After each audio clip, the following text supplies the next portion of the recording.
اقوام متحدہ کی سلامتی کونسل میں صدر ٹرمپ کے 20 نکاتی غزہ منصوبے کی حمایت میں قرارداد منظور۔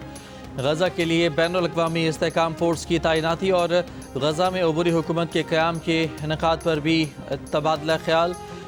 قرارداد کے حق میں پاکستان سمیت 13 ممالک نے ووٹ دیا۔ روس اور چین نے ووٹنگ میں حصہ نہیں لیا۔ امریکی مندوب نے کہا کہ غزہ کے استحکام کے لیے آج کی قرارداد اہم ہے۔ تاریخی اور تعمیری قرارداد منظور ہوئی۔ مصر، قطر، اردن، سعودی عرب، UAE، ترکی، انڈونیشیا اور پاکستان کے شکر گزار ہیں۔ ہم سب اکٹھے ہوئے، صورتحال کی سنگینی کا ادراک کیا اور اقدامات کیے۔ فلسطینی اتھارٹی پہلے ہی قرارداد کے مسودے کی حمایت کا اعلان کر چکی ہے۔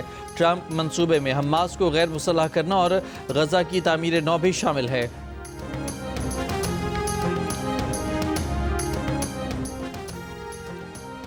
حماس نے غزہ قرارداد مسترد کر دی۔ کہا سیکیورٹی کونسل کی غزہ سے متعلق قرارداد فلسطینیوں کے حقوق اور مطالبات پورے نہیں کرتی۔ یہ قرارداد غزہ پر بین الاقوامی سرپرستی مسلط کرتی ہے۔ غزہ میں بین الاقوامی فورس کی تعیناتی سے غیر جانبداری نہیں رہے گی۔ اسرائیل کے خلاف ہر طرح کی مزاحمت کو جائز سمجھتے ہیں، ہتھیار ڈالنے کو مسترد کرتے ہیں۔ سلامتی کونسل میں پاکستانی مندوب عاصم افتخار نے کہا ہے کہ پاکستان نے غزہ منصوبے کی قرارداد کے حق میں ووٹ دیا۔ غزہ میں تنازع کے خاتمے کے لیے ٹرمپ کے غزہ منصوبے کا خیر مقدم کرتے ہیں۔ امن معاہدے سے غزہ میں جنگ کا خاتمہ ہوا ہے۔ بنیادی مقصد غزہ میں معصوم فلسطینیوں کے قتل عام کی روک تھام ہے۔ غزہ سے اسرائیلی فورسز کا مکمل انخلاء چاہتے ہیں۔ 1967 سے پہلے کی سرحدوں کے مطابق فلسطینی ریاست کا قیام ہمارا مقصد ہے۔ فلسطینی ریاست کا دارالحکومت القدس الشریف ہونا چاہیے۔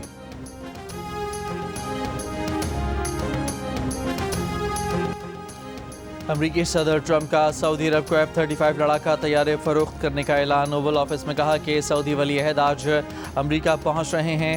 ہم سعودی عرب کو F-35 لڑاکا طیارے فروخت کریں گے۔ ہم نے ایران کی ایٹمی صلاحیت ختم کر دی۔ سعودی ولی عہد محمد بن سلمان آج وائٹ ہاؤس میں صدر ٹرمپ سے ملاقات کریں گے۔ وائٹ ہاؤس میں سعودی ولی عہد کے استقبال کے لیے غیر معمولی تیاریاں جاری ہیں۔ خبر ایجنسی کے مطابق سعودی عرب 48 طیارے خریدنا چاہتا ہے جن کی مالیت کئی ارب ڈالر ہے۔ امریکی صدر اور سعودی ولی عہد کے درمیان ملاقات میں دفاع، AI اور سویلین نیوکلیئر پروگرام پر بات چیت ہوگی۔ سعودی عرب امریکہ سے باضابطہ سیکیورٹی ضمانت چاہتا ہے۔ امریکی صدر مئی میں دورہ سعودی عرب کے دوران کیے گئے 600 ارب ڈالر کے سعودی سرمایہ کاری کے وعدے پورا کرنے کی کوشش میں ہیں۔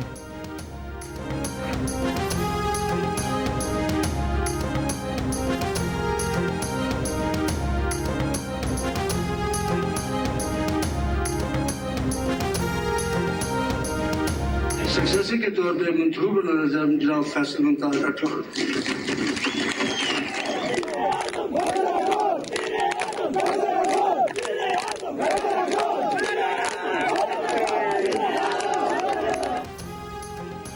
آزاد کشمیر کے نو منتخب وزیر اعظم فیصل ممتاز راٹھور کی تقریب حلف برداری آج ایوان صدر مظفر آباد میں صبح 11 بجے ہوگی۔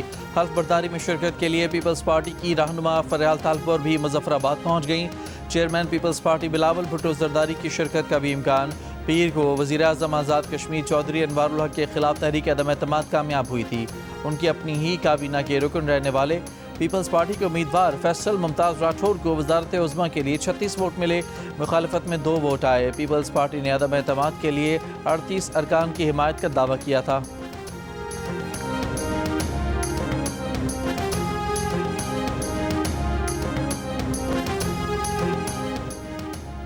وزیر اعظم شہباز شریف کا پنجاب کی طرح سندھ بلوچستان اور خیبر پختونخوا کے ساتھ بھی پارٹنرشپ کرنے کا اعلان۔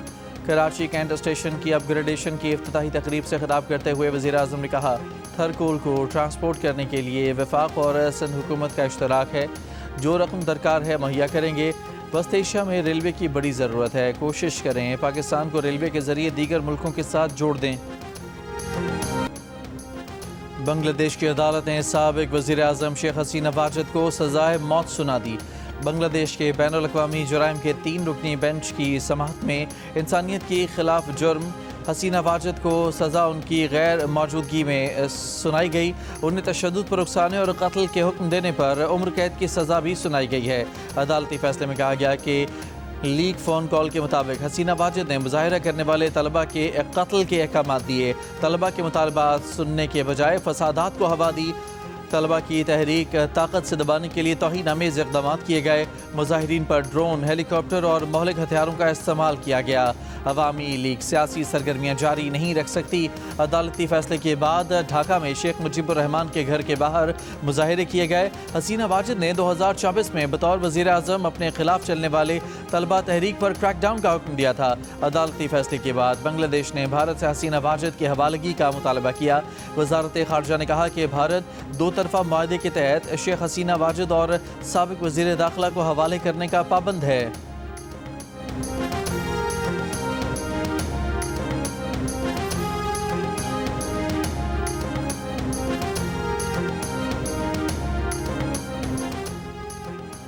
حسینہ واجد نے اپنے خلاف فیصلہ سیاسی اور جانبدارانہ قرار دے دیا، کہا کہ انہیں دفاع کا منصفانہ موقع نہیں ملا۔ دھاندلی زدہ ٹریبیونل نے ان کے خلاف فیصلہ دیا۔ ٹریبیونل کا قیام اور صدارت ایک غیر منتخب حکومت نے کی ہے جس کے پاس کوئی جمہوری مینڈیٹ نہیں ہے۔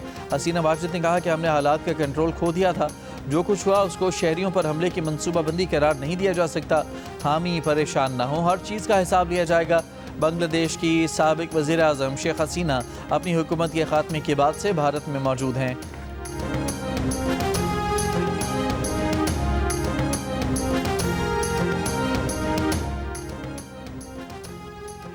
وفاقی آئینی عدالت کے دو مزید ججز جسٹس روزی خان اور جسٹس ارشد حسین شاہ نے اپنے عہدوں کا حلف اٹھا لیا۔ آئینی عدالت کے چیف جسٹس امین الدین خان نے دونوں ججز سے حلف لیا۔ چیف جسٹس امین الدین خان سمیت وفاقی آئینی عدالت کے 7 ججز عہدوں کا حلف اٹھا چکے ہیں۔ پیر کو وفاقی آئینی عدالت نے کراچی میونسپل کارپوریشن کی سندھ ہائی کورٹ کے فیصلے کے خلاف اپیل اور پنجاب ریونیو ڈپارٹمنٹ کے ملازمین کی مستقلی کی درخواست پر سماعت کی۔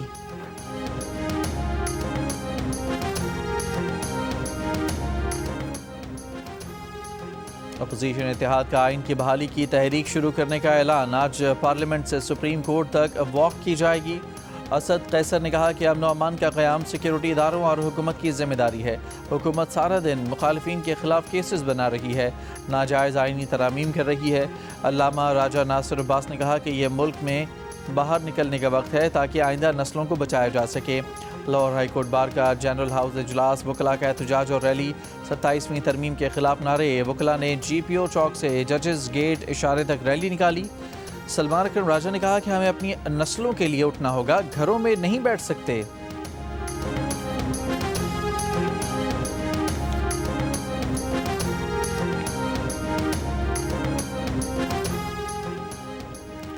پیپلز پارٹی نے بلدیاتی نظام سے متعلق بل پر بات نہ کی تو سندھ میں صوبہ بھی بنے گا اور 18ویں ترمیم بھی ختم ہوگی۔ وفاقی وزیر صحت مصطفیٰ کمال نے خبردار کر دیا، کہا کہ آنے والے مہینوں میں بلدیاتی نظام سے متعلق ترمیم بھی آئے گی اور منظور بھی ہوگی۔ سندھ کے سینئر وزیر شرجیل میمن نے کہا کہ سندھ کی تقسیم مشکل نہیں، ناممکن ہے۔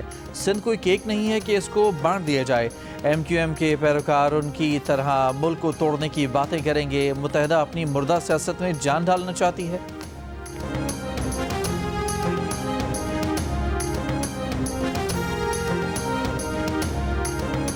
کراچی کے علاقے ڈیفنس فیز 5 بدر کمرشل میں فلیٹ سے لڑکی کی پھندا لگی لاش ملی ہے۔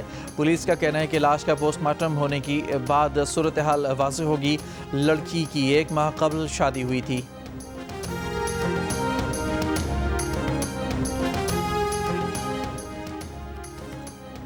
کراچی کے علاقوں گلشن جوہر اور گلشن اقبال میں سفید رنگ کی کاریں چوری کرنے والا گینگ سرگرم۔ پولیس کے مطابق ملزمان گزشتہ ہفتے کے دوران 5 گاڑیاں چوری کر کے فرار ہو چکے۔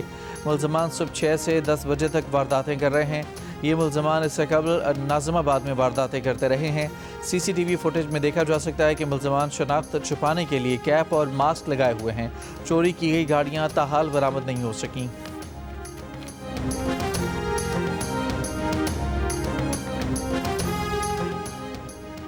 سرگودا میں فیکٹری ایریا پولیس نے ہنی ٹریپ گینگ کی 3 خواتین کو گرفتار کر لیا۔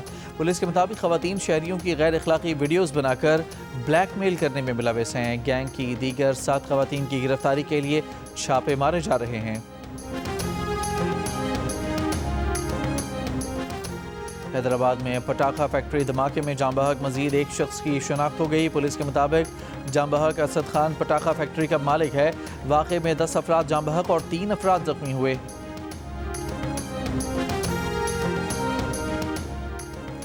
پنجاب میں واقع 3 بجلی تقسیم کار کمپنیوں کو کرنٹ سے 30 اموات پر 5 کروڑ 75 لاکھ روپے کے جرمانے عائد۔ نیپرا کے مطابق جرمانے لیسکو، گیپکو اور فیسکو پر کیے گئے۔ کرنٹ لگنے سے اموات 2023-24 میں ہوئیں۔ مظفر گڑھ کی تحصیل جتوئی میں روبیلا ویکسینیشن ٹیم پر حملہ، ملزمان نے مرد اور خواتین اہلکاروں کو ڈنڈوں سے نشانہ بنایا۔ پولیس نے مقدمہ درج کر کے ایک ملزم کو گرفتار کر لیا۔ پاکستان میں عالمی خلائی کانفرنس 2025 کا آغاز آج سے ہوگا۔ اسپارکو ترجمان کے مطابق کانفرنس میں 25 ممالک کے 70 سے زائد نمائندے اور 2000 سے زائد ملکی اور غیر ملکی ماہرین شرکت کریں گے۔ کانفرنس کا موضوع پائیدار ترقی کے لیے خلائی سائنس اور ٹیکنالوجی کا کردار ہے۔ اسپارکو اور انسٹیٹیوٹ آف اسپیس ٹیکنالوجی کے اشتراک سے منعقد ہونے والی کانفرنس پاکستان کے خلائی شعبے میں قائدانہ کردار اور عالمی تعاون کے ویژن کی عکاسی کرتی ہے۔ سیاسی رہنماؤں کی جیو نیوز کے اینکر شاہزیب خانزادہ کی فیملی کے ساتھ بیرون ملک بدتمیزی کے واقعے کی مذمت۔ Chairman PTI barrister Gohar نے کہا کہ یہ ایک افسوسناک واقعہ ہے جس کی پی ٹی آئی بطور جماعت مذمت کرتی ہے۔ پیپلز پارٹی کی رہنما شازیہ مری نے کہا کہ شاہزیب کی فیملی کے ساتھ قابل مذمت برتاؤ پریشان کن رجحان کا عکاس ہے جسے نظر انداز نہیں کیا جا سکتا۔ یہ کسی ایک فرد یا میڈیا یا شخص کے بارے میں نہیں بلکہ اس ذہنیت کے بارے میں ہے جسے کچھ سیاسی حلقوں کی جانب سے فروغ دیا جا رہا ہے۔ اس رویے کو ہر سطح پر مسترد کیا جانا چاہیے۔ پنجاب کی سینئر وزیر مریم اورنگزیب نے کہا کہ یہ ہجوم زدہ ذہنیت ہے۔ انہیں کبھی شائستگی، تہذیب یا بنیادی انسانیت سکھائی ہی نہیں گئی۔ یہ سیاست نہیں، غنڈہ گردی ہے۔ وفاقی وزیر اطلاعات عطا اللہ تارڑ نے کہا کہ ریاست کی طرف سے یقین دہانی کراتے ہیں کہ پتہ لگائیں گے شاہزیب کے ساتھ بدتمیزی کرنے والے کون لوگ تھے۔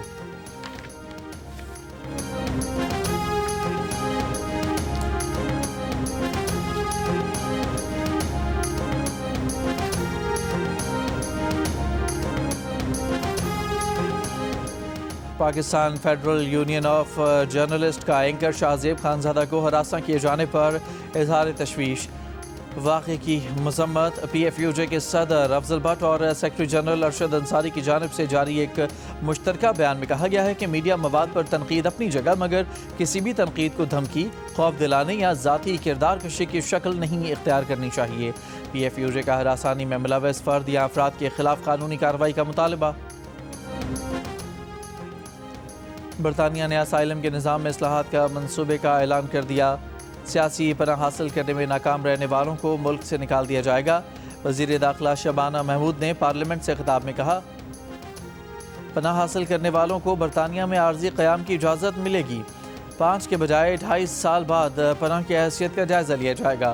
آبائی ملک کو محفوظ تصور کیے جانے کی صورت میں پناہ گزینوں کو واپس بھیج دیا جائے گا۔ پناہ گزینوں کے لیے ہاؤسنگ اور ہفتہ وار الاؤنس کی بھی اب ضمانت نہیں ہوگی۔ سیاسی پناہ طلب کرنے والوں کو برطانیہ میں مستقل رہائش کے لیے 20 برس انتظار کرنا ہوگا۔ گزشتہ 4 برس میں 4 لاکھ افراد نے برطانیہ میں پناہ طلب کی۔ اسکاٹ لینڈ کی حکومت نے برطانوی حکومت کی امیگریشن پالیسی پر تنقید کی ہے۔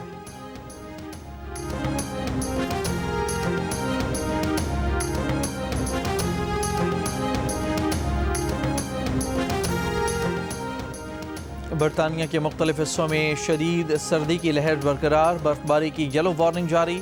وارننگ جمعے تک مؤثر رہے گی۔ بالائی علاقوں میں رات کے وقت شدید برفباری کا امکان، سڑکوں پر پھسلن کے خدشے کے باعث شہریوں کو احتیاط کی ہدایت۔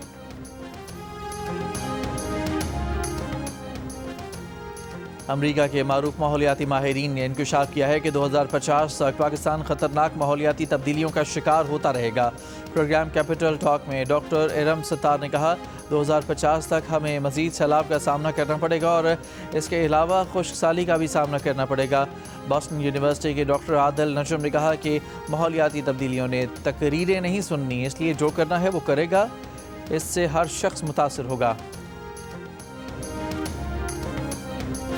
نادرا کارڈ سینٹر کے نام سے جعلی ویب سائٹ کے کام کرنے کا انکشاف۔ نادرا ترجمان کا کہنا ہے کہ ویب سائٹ اوورسیز پاکستانیوں خصوصاً برطانیہ میں مقیم شہریوں کے ساتھ فراڈ میں ملوث ہے۔ ویب سائٹ نادرا کے نام پر شناختی کارڈ اور نائکوب کی خدمات اور نادرا کے نام پر ملازمتوں کی فراہمی کا جھوٹا دعویٰ کر رہی ہے۔ نادرا ترجمان نے خبردار کیا کہ اس پلیٹ فارم پر دی گئی ذاتی معلومات، دستاویزات یا ادائیگیاں غلط استعمال ہو سکتی ہیں۔ جعلی ویب سائٹ پر کارروائی کے لیے نیشنل سائبر کرائم ایجنسی کو شکایت بھی جمع کرا دی گئی ہے۔